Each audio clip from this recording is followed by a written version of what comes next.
Hi guys, I hope you're doing great. We are back with my Therapy Tuesday topic on narcissistic individuals and dealing with them in a relationship. When dealing with someone who is narcissistic, it's very natural for the partner to be irritated, tired, exhausted. It's very natural for the person to be doubting themselves.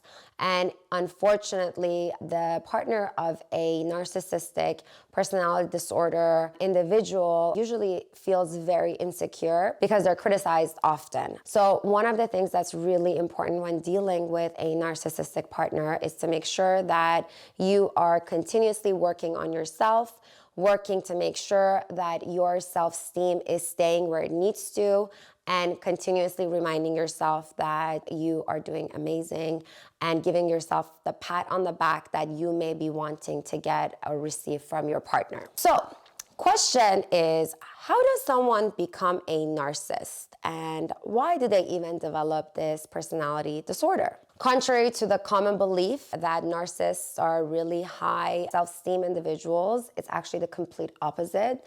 They are usually extremely low self-confidence. They are very low in their self-esteem, and they're actually very critical on themselves.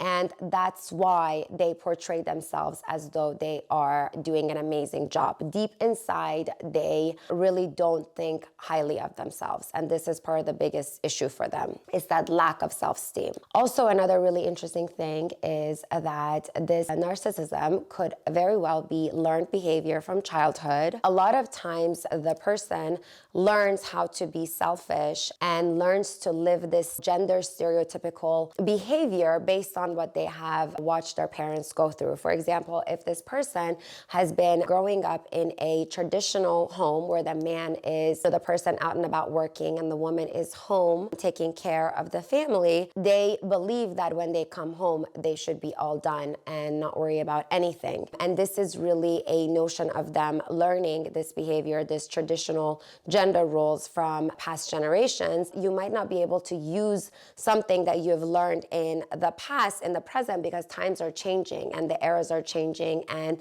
relationships are changing. So something that they have learned and they can't change has come from the past into their present and is causing a lot of issues in the relationship, but they don't know how to change that sort of mentality or behavior. So it could also be learned behavior. Another reason people develop narcissistic personality disorder is because of some sort of a traumatic or unpleasant memory or past. They could have been emotionally abused, they could have been physically abused, and as a result of the trauma, they learn to guard themselves by essentially being all about themselves and their self-interest.